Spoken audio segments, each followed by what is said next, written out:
से sir none rearrange product नहीं बनते।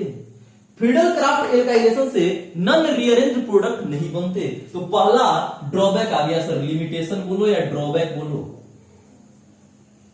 Limitation of Friedel Crafts alkylation reaction, F for Friedel, C Crafts ये alkylation, R reaction, Friedel Crafts alkylation reaction. क्या है sir? पहला drawback आया none rearrange product does not get formed। बहुत book लिखते हैं कि माइनर बनता है, तो बच्चे हम मेरा जो ऑब्जेक्टिव है, मेरा जो लक्ष्य है वो मेजर प्रोडक्ट को ही कंसर्न करता है ना। तो बेशक कभी भी नॉन रिएजेंट प्रोडक्ट मेजर नहीं होगा। बहुत सारे बुक ऐसे भी लिखते हैं ये भी कुछ बनेगा लेकिन इसकी परसेंटेज कम होगी, ये ज्यादा बनेगा। तो हम हमेशा मेजर प्रोडक्ट को ही लेके कंसर्न करते हैं। तो मेजर प्रोडक्ट क्या बना? रिएजेंट बोले तो नॉन रिएजेंट नहीं बना, तो non reagent product does not gate form. Sir दूसरा लिमिटेशन ये है बच्चे कि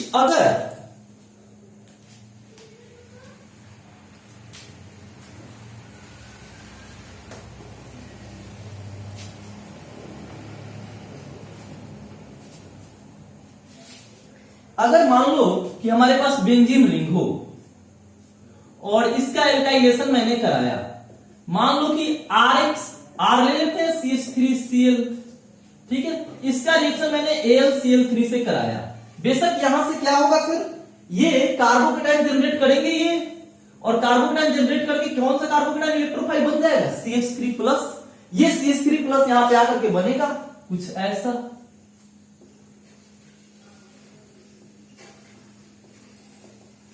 बन गया हमारा प्रोडक्ट। सर कितने एल्काइल ग्रुप लगे वहां पे प्रोडक्ट में? एक, तो इसको बोलेंगे मोनोहेलोजिनेटेड प्रोडक्ट, है ना। और हमको उम्मीद होता है कि सर अगर मुझे मोनोहेलोजिनेटेड प्रोडक्ट बनाना हो तो बन गया सर, लेकिन आप सही जानकारी नहीं रख रहे हो, ये बनेगा ही नहीं।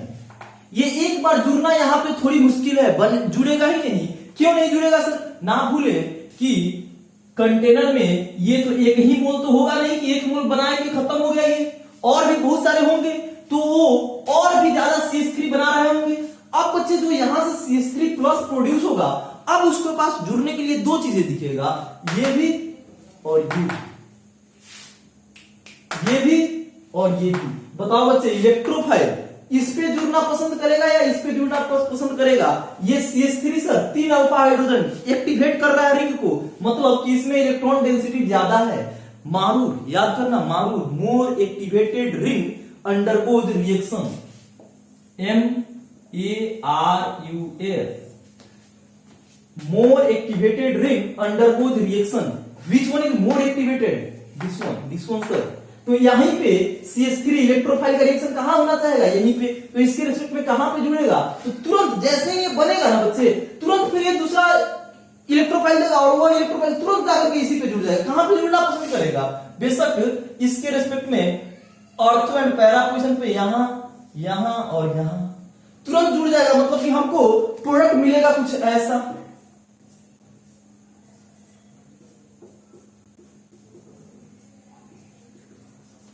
या इसी का एक आइसोमर मिलेगा, ये तो मेटा बना है ना, इसी का एक पैरा पोजीशन वाला आइसोमर मिलेगा, CH3, ये दोनों प्रोडक्ट मिलेंगे।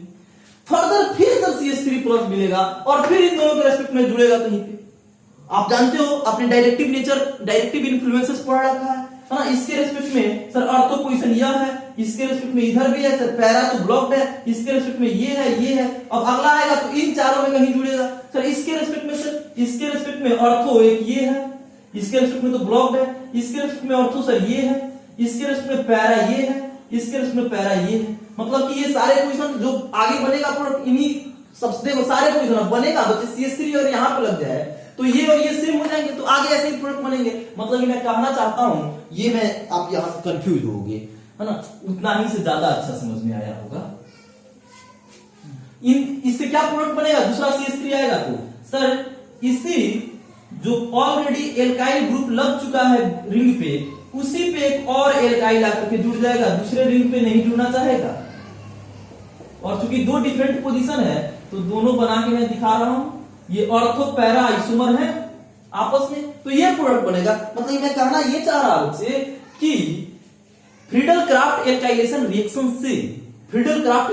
रिएक्शन से मोनोहैलोजिनेटेड प्रोडक्ट नहीं बनता, मोनोहैलोजिनेटेड प्रोडक्ट नहीं बनता। सर ऐसा नहीं है कि दूसरा CH3 आके इसमें नहीं जुड़ेगा, बेशक जुड़ सकता है, ये भी रहेगा। ना भूले कि collision is an important factor for reaction. तो बेशक हो सकता है कि इसका रिएक्शन इससे हो जाए, तो वो कॉलिजन वो लक बाई चांस की बात होगी, लेकिन ये कहां जुड़ना पसंद करेगा, मोर एक्टिवेटेड रिंग से। मतलब मेजर प्रोडक्ट यही कुछ बनेंगे, सिंगल वाला नहीं बनेगा। मतलब कि सर मैं दूसरा बगिंग मैंने ढूंढ रखा फ्रीडल क्राफ्ट एल्काइलेशन रिएक्शन में। दूसरा ड्रॉबैक ये है कि सर मोनोहैलोजिनेटेड प्रोडक्ट अच्छे यील्डिंग में नहीं आते, है ना, मिलेगा लेकिन बहुत खराब परसेंटेज आएंगे उसके। Monohalogenated product does not get formed in this reaction in good yield। कौन सा प्रोडक्ट बनेगा सर? सॉरी मोनोहैलोजिनेटेड क्यों लिख दिया, मोनो एल्काइलेटेड। एल्काइल लग रहा है ना, हैलोजन लगता तब हैलोजिनेटेड, ये तो एल्काइल लग रहा है, मोनो एल्काइलेटेड। कौन सा बनेगा सर? पॉली एल्काइलेटेड प्रोडक्ट बनेंगे, पॉली एल्काइलेटेड प्रोडक्ट गेट फॉर्म। तो ये दो मेजर, बाकी और कुछ भी हम पढ़े सर। अगर स्ट्रॉन्ग डीएक्टिवेटर लगा हो वहां पे फ्रीडल क्राफ्ट एल्काइलेशन वर्क नहीं करता, है ना। चलो सर ये भी एक लिख लो, स्ट्रॉन्ग डीएक्टिवेटर वाला केस। तीसरा ड्रॉबैक है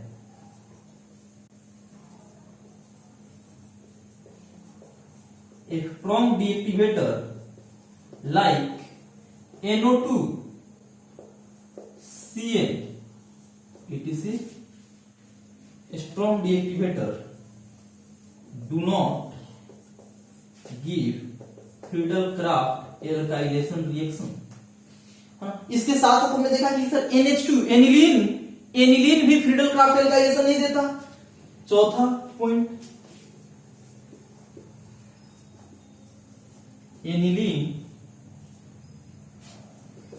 does not give Friedel Crafts alkylation reaction. बच्चे एनिलीन दूसरा एक्टिवेटर है, देना चाहिए, लेकिन जैसे ही बच्चा एक्टिवेटर है ना, तो एनिलीन का जो नाइट्रोजन का लोन पेयर है वो पहले दे देता है कार्बोकेटाइन इलेक्ट्रोफाइल को इलेक्ट्रॉन, और दे करके नाइट्रोजन में प्लस आ जाता है। और जैसे ही देता है नाइट्रोजन से जो अब जो ग्रुप नया जुड़े रहते हैं वह खतरनाक डीएक्टिवेटर हो जाते हैं। मतलब कि एल्काइल ग्रुप जाकर के आपको बेंजीन रिंग पे नहीं जुड़ता, तो फ्रीडल क्राफ्ट एल्काइलेशन का यहाँ पे वायलेशन हो जाता है, नहीं हो पाता, बिल्कुल नहीं हो पाता। तो ये फ्रीडल क्राफ्ट एल्काइलेशन के लिए के बारे में एवरीथिंग आपके पास नॉलेज गेदर है ना बच्चे। आप बार बार, बेशक आप इसको बार बार वीडियो नहीं देखेंगे, आप धीरे धीरे वीडियो बिल्कुल पॉज कर करके आपकी कॉपी में दर्ज होनी चाहिए सारे कंटेंट, और उस कॉपी से आप रिवीजन करें। ऐसा नहीं कि आप बार बार वीडियो पे जा रहे हो, आप बार बार लेक्चर सुन रहे हो, देख रहे हो, नहीं बच्चे, तो फिर ये टाइम किलिंग हो जाएगा और आपको फायदा नहीं हो पाएगा। आप बेशक बिल्कुल जैसे आप क्लास में अवेलेबल होते हो, आप लिखो, 4 क्वेश्चन पिछला क्लास किए थे, 5 से 8 आज किए, और भी आगे याद करें, है ना। तो thank you, it's enough for today.